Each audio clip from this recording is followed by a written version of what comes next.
This uncertainty and whether your base case is that we can avoid the tariff hike on Friday or whether it's coming through. I think it's really hard to put probabilities around this. The news is changing on an hourly basis, and frankly, it's hearsay. So we don't really know what's bluff, what's just optics, right? We don't really know if things have deteriorated because we haven't heard from the Chinese government.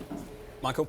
I view similar story. We don't really know what's going on, what the tactics are. These are tactical adjustments each side is making, or has there been a strategic shift from one side or the other in terms of what their objectives are in terms of long-term goals? Steve, it's really hard to get your hands around the risks that we face in the next couple of days.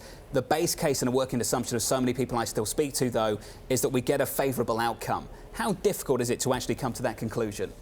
Well, it's not difficult to come to that conclusion. The timing is hard. The reason people come to that conclusion is that the sort of trade war that you envision if everybody tariffs each other up, at the end of the day is going to be worse for each side than the deals that are being proposed by the other side.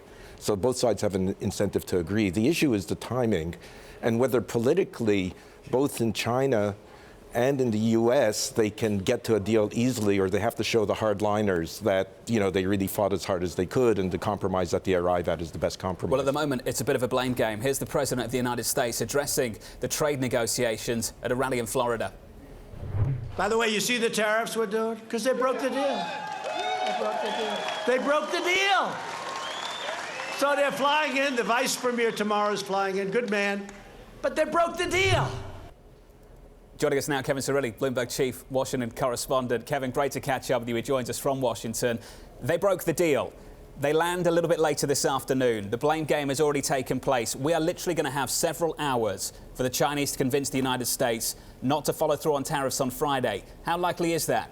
The stakes have never been higher, and it is looking increasingly likely as not only Goldman Sachs but also JPMorgan anticipating that the president is going to make good on that promise to increase those tariffs from 10% to 25% on billions of dollars worth of Chinese goods. China has responded, and they have said at a press conference on Thursday, quote, there have been various commitments made for us. China is credible and honors its word, and that has never changed. But if you look at that's really all we're hearing from the Chinese ahead of the talks between U.S. Trade Representative Bob Lighthizer, Treasury Secretary Steven Mnuchin, and Chinese Vice Premier Liu He. And then again, just take a look at those tariffs and just the billions of dollars worth that are set to be increased. I can tell you that from a policy standpoint, Republicans have the president's ear in the Senate. They are urging the president to reconsider.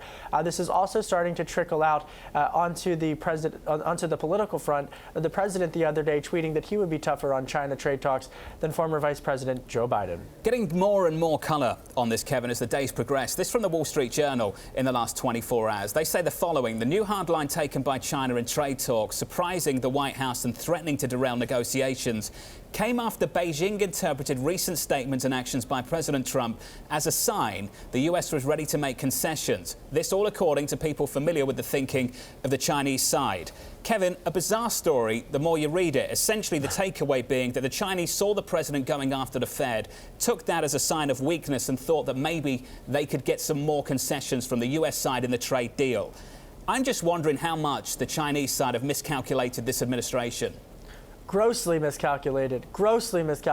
If you look at just the arrival in just under a few hours and the timeline that they're going to have, they have hours to go. And I would just quickly note, and according to sources that I speak with, in terms of where the conversation is headed, if you look in particular at the economic data, the U.S. perspective feels that they have the upper hand, just given the situation that President Xi Jinping faces in China.